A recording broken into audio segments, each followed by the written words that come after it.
Welcome to NACD BoardVision, where leading boardroom advisors, governance professionals, and seasoned directors discuss critical issues related to your responsibilities in the boardroom.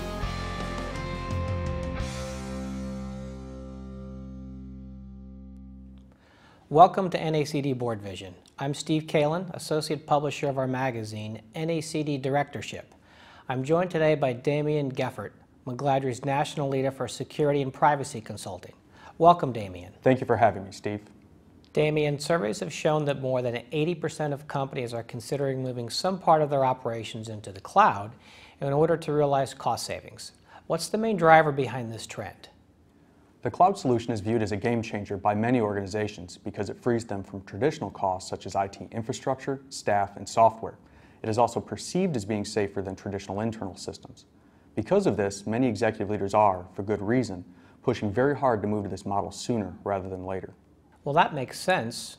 So why do boards need to get up to speed on the cloud? I mean, isn't it up to management to make decisions about technology operations and costs? It would seem directors would only be interested in the strategy issues, such as risks to their information assets or to business continuity. That's the point here, Steve.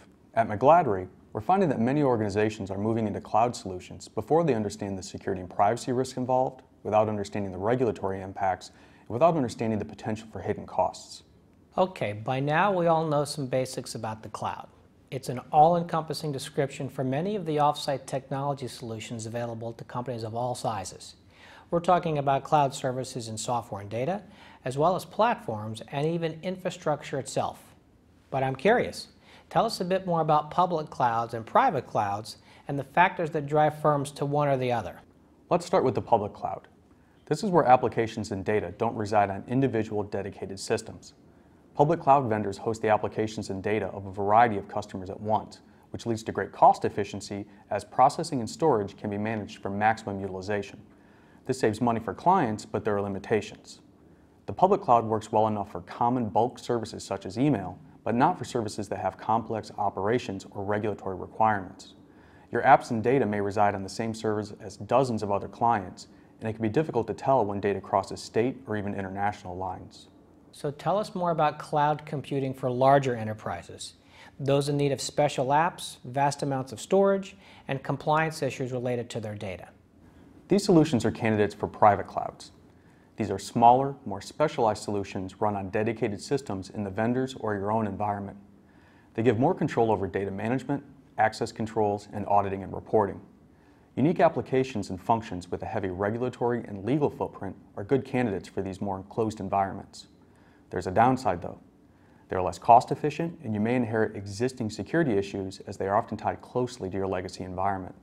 These cost and operational drawbacks increase pressure to use the more public solutions, but outsourcing your entire data storage needs or your critical mission apps carries more risk than some organizations are willing to take. Okay, so let's focus on why boards need to get involved. Let's look at some of the risks boards can evaluate regarding their cloud strategy. Daimon, you said earlier security and privacy risks, regulatory impacts, and hidden costs are three issues boards can focus on in their oversight role around this type of IT risk. Can you talk to these issues? Sure, Steve. Let's start with the first concern, security and privacy risks. To begin with, it's important for directors to understand that the cloud isn't always safer. Security and privacy concerns can vary drastically depending on the models and services that are used, and sometimes management doesn't realize they're simply trading one type of risk for another. Moving to a cloud solution may mean your systems are more technically secure, but you've created new types of regulatory and legal risks. Also, while clouds may be more secure than your legacy internal servers, as they become the solution of choice for so many organizations, they also become larger targets for attackers. While the likelihood of a successful attack is low, the impact would be enormous as the attacker could access the data of all the clients within that cloud. What about outsourcing? Outsourcing to the cloud often removes critical local knowledge about your apps and usage. You might not be able to monitor your applications in the way that you desire, and the vendor doesn't understand your applications enough to know when something is abnormal. While the vendor often owns the security of the applications you move into the cloud, you still own the security of the systems users use to access those applications. Users still need laptops, so contrary to what some believe, you still need an IT staff. Daimon, should directors be concerned about any types of applications moving to the cloud?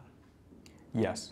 The point that cannot be overlooked is that when it comes to IT for critical and unique intellectual property or applications, these simply may not be candidates for any type of cloud solution. That means that some companies may still have IT infrastructure that will always remain in-house. Clearly, it's important for directors to be confident the company is managing these security and privacy risks. Now, Daimon, what should they focus on regarding your second point, compliance issues? Steve, that is a very good question. There are a number of IT compliance issues impacted by moving to a cloud solution. These will vary by industry, but the most common issues stem from PCI, HIPAA, and FINRA.